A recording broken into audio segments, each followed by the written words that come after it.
The intensity of strikes like these is increasing, and so is the number of civilians killed.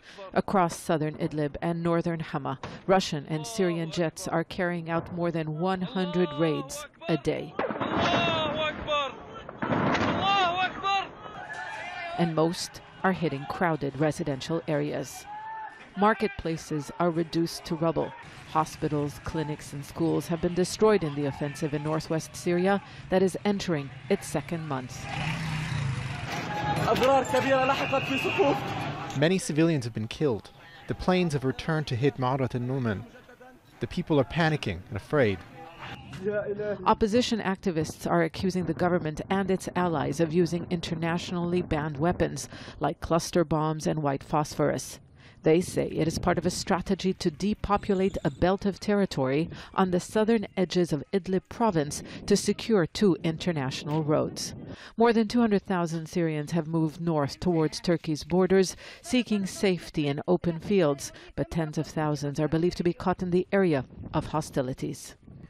The Russian-backed Syrian government offensive has barely changed the lines of control. Government forces are trying to recapture territory, to connect cities under their control and revive trade, but they haven't been able to take much ground. Russia, too, is trying to push the rebels north so that its military base in Latakia will no longer be within the opposition's firing range.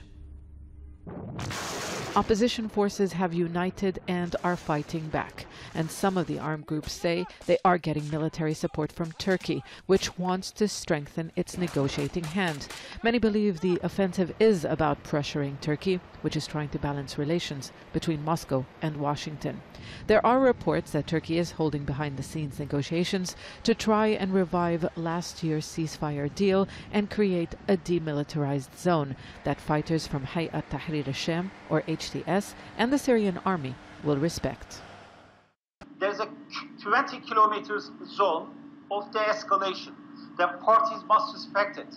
HTS must evacuate this zone and do not attack any military unit.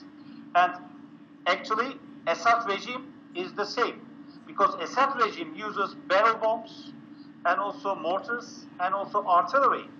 Then Assad regime must also respect this de-escalation zone. Although a ceasefire would save lives, there's no sign of a deal. But for now, through their proxies, Russia and Turkey are reminding each other how costly it is when they're not working together. Zeina, Khodr, Al Jazeera, Beirut.